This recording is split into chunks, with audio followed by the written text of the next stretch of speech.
Before the weekend, Tzu Chi volunteers from Taiwan, the Philippines, and Thailand organized an aid distribution at the temporary shelter set up at Durakij Pandit University in Bangkok. Although some parts of the university are underwater, the chancellor still opened the gymnasium, situated on higher ground, as an emergency shelter. It took the Tzu Chi disaster relief team only a day to prepare and deliver daily essentials to the flood victims taking refuge inside. Packed to the brim with volunteers and relief supplies, this truck is the only means of transport available to take on the flooded roads. Here in Bangkok, you can feel that the floodwater is making its way slowly to city centre. The further north you go, the deeper the water.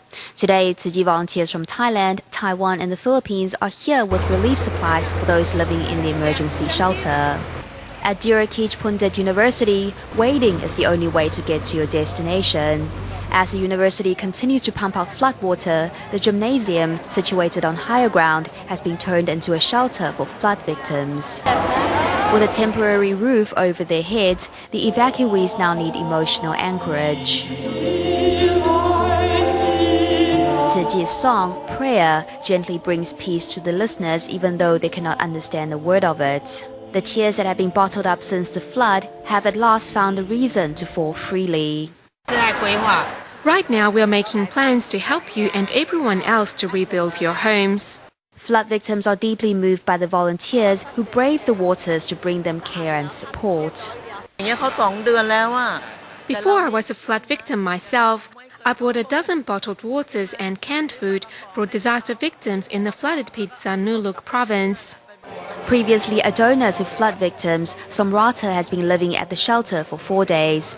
Never does she imagine herself as an aid recipient. I'm very happy and moved. It has made me want to cry. There are many others who are in greater need because they've been affected for several months now. As most of the disaster victims left their homes in a hurry, they brought along very little in the ways of supplies. To help, volunteers prepared some daily necessities for every family. Yesterday morning, lecturers from Durakij Pandit University notified us that residents at the emergency shelter, freshly set up on campus, needed supplies. We managed to prepare 200 sets of provisions. This time, volunteers are providing these items to disaster victims, including blankets, relief packs, dishwashing liquid, and toiletries like shampoo. The most unique item in the relief pack is the sarong, which is part of the traditional attire in Thailand. The supplies have been chosen according to residents' needs. I love it. I wear it very often. If I don't go out, I will wear it the whole day because it's very comfortable.